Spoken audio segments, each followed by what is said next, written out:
And I am just serving as a volunteer interviewer for today. Okay. For the Galesville Community Center. And it is currently August the 2nd. What time is it? 1:25. Okay? Would you, for the purpose of the record, please state your full name? Troy Leon Smith. Troy Leon Smith.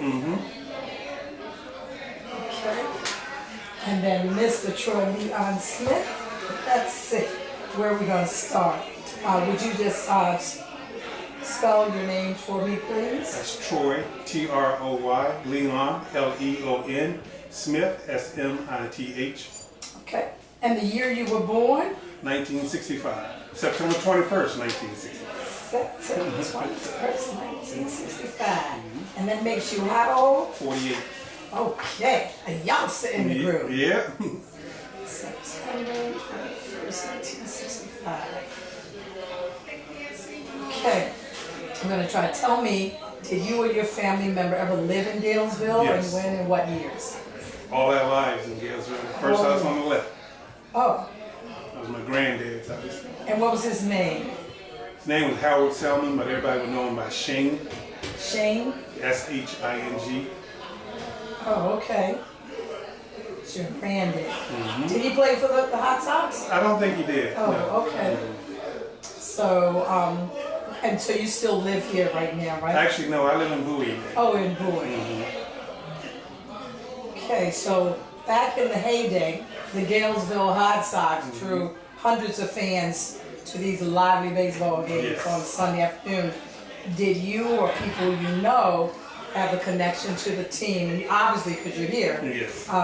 Or other Sandlot teams, a Sandlot base. Well, my uncle Tuck ran the team Okay. when I was a younger kid. He ran the team for years. I had cousins and uncles and friends who played for the Hot Sox. Myself, I also played for the Hot You Sox. also played. What position did you play? I played outfield, anywhere in the outfield. And I also, actually, to be honest with you, I'm the last coach of the Hot Sox. The last coach. And when did you coach? I coached from like 95 until, I want to say 98. Okay. Is that when the team stopped playing? When did they stop? In They stopped in 98? 98. Finally, I got that day. I've been looking for that. Okay, so tell me how you got to be coach, and just, did you have to try out or something? No, what happened was Uncle Tuck, the team stopped playing for a while.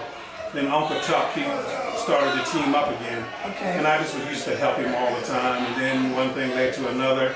They needed a coach, and I said, okay, I'll do it. Okay. And then we had an organization called the V-Men.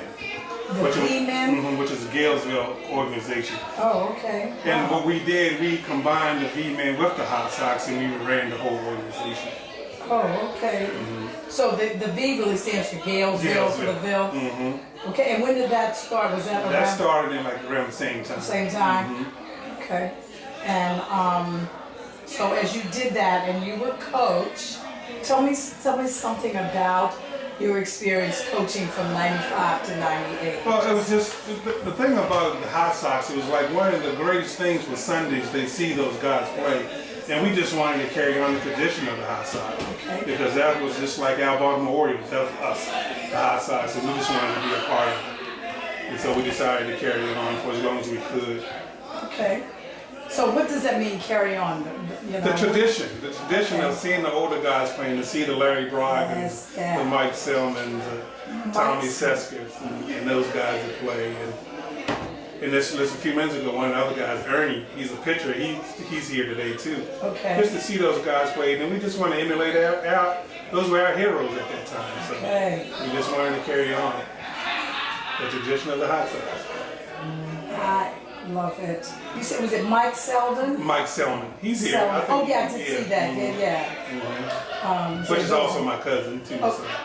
So those are our heroes. Carry on the tradition. So I think maybe we're going to do a quilt at the end next year, and as we put the photos of the players, I was looking to put some quote or something underneath of it. So that really fits in, if you don't mind. We just wanted to see the older guys play They were our heroes, and we wanted to carry on the tradition. Is that right? Okay.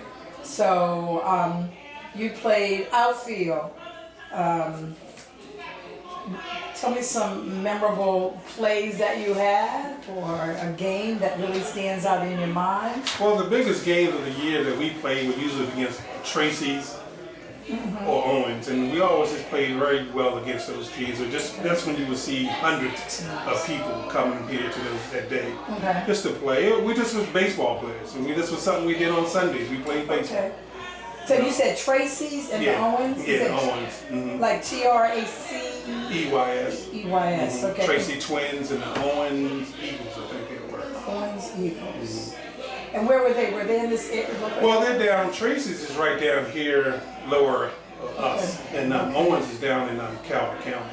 Okay. I love that. Something we did on Sunday. What time do you start on Sunday? After church? Actually, we baseball players on the field at 12 o'clock. The game started at 3 o'clock. Oh, okay. Players on the field at 12. So what you have to do to get set up? Oh, we had to, like line the field, just practice and stuff like that. Who did that? We did, the club did, myself and a couple of other players. Okay. But there's something I want to say. I would be remiss not to talk about a guy by the name of Harvey Tucker. I don't know if you ever heard that name. But Harvey Tucker was one of the guys who did all the cooking for the teams, and his fried fish and chicken was second to none. And I just wanted to put that out there too. I don't know. That's why I was wondering why wasn't he here today, because he was great at it. Okay, second to none. And we waited till Harvey got there to cook that fish and chicken for us. Okay, how much would he fix? How much would he fix? He was just, we'd get like 20, 30, 40 pounds depending on the day. 20 pounds. That's a lot of fish. Yes, it's a lot of fish at that time. Who cleaned it? We did. The organizations cleaned it. Okay. Oh, that's good. So the organization is the men? The Hot Sox. The Hot Sox. Still the Hot Sox. Okay.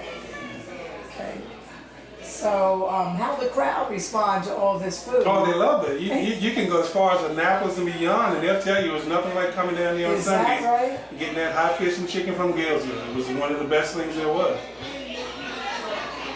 Like I said, this was a great social event on Sundays, every Sunday.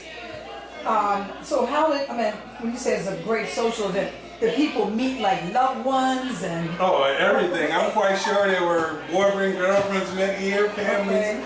It just was a good time. I mean, and what it did, it brought all the communities together, and we cheered on everything. It was never a bad situation here. There was no fights, no nothing. I mean, you may have a little ruckus or two, but nothing to the point where it would be like nowadays. Right. But everybody got along. Isn't that wonderful? Everybody got along. How about the children? Any memories of, like for instance, you said you really love to see the older guys play. They were your heroes.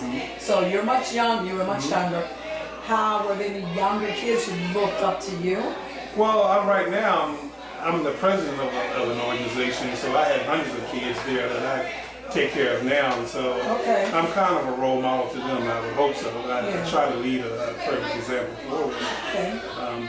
But when we were younger, when we were like 10, 11 years old, we used to chase the baseballs for the Hot Sox. And Mr. Makel and Mr. Abel would pay us a quarter.